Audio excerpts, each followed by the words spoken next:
Tout a commencé le 18 avril dernier, avec la mort d'un lycéen de Beni Douala. Le jeune est tué par une rafale de Kalachnikov tirée par un gendarme à l'intérieur de la brigade. Dans les semaines qui suivent, c'est toute la Kabylie et même au-delà qui s'embrase.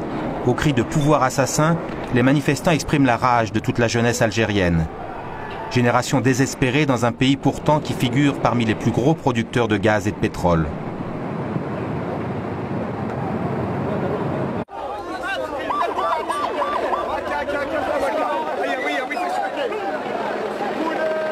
Trois mois d'émeutes, de combats de rue, 3 mois de marches et de manifestations. La colère des Kabyles en Algérie n'est pas retombée. On est en train de nous exciter. Ce mouvement issu de la base, qui se méfie des partis politiques, est un véritable défi au pouvoir.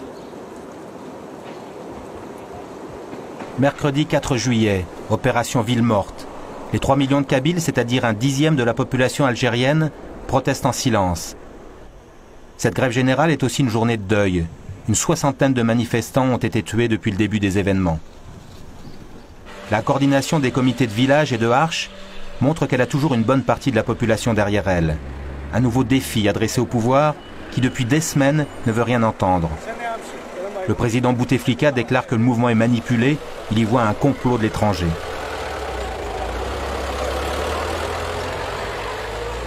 Les manifestants font respecter la grève générale et installent des barrages. Quelques conducteurs râlent, ils sont peu nombreux. Maintenant, même ceux-là s'y mettent. On n'a pas le droit de sortir de chez soi. Le pouvoir nous a condamnés pendant 30 ans et cela te dit que tu ne dois pas sortir aujourd'hui de la maison. Je sais pas où il faudrait aller. Personne ne t'a dit de pas sortir de chez toi. Si, vous dites qu'il ne faut pas sortir aujourd'hui de la maison. C'est une journée de deuil, et c'est normal. Je vais te dire, moi, pourquoi. C'est tes frères qui sont morts.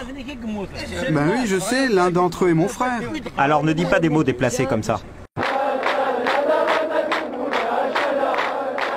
Mais c'est la manifestation monstre d'Alger le 14 juin qui va être le point culminant de la protestation.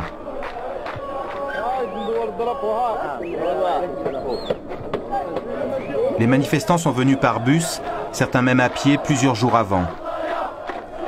Des centaines de milliers de personnes convergent vers la capitale, à l'appel de la coordination des Harch. Elles veulent le retrait des forces de gendarmerie, la reconnaissance de la langue berbère. Les jeunes dénoncent la hogra, c'est-à-dire le mépris des autorités et l'injustice.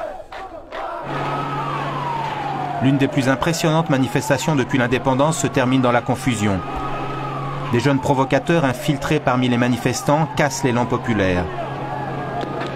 4 morts, 300 blessés, un traumatisme pour les organisateurs. 3 mois après le début des événements, la Kabylie est en deuil. Le pouvoir compte sur l'essoufflement du mouvement et sur ses divisions. Pouvoir assassin, assassin, assassin, pouvoir assassin, pouvoir assassin, pouvoir assassin, assassin, assassin. Pouvoir assassin, assassin.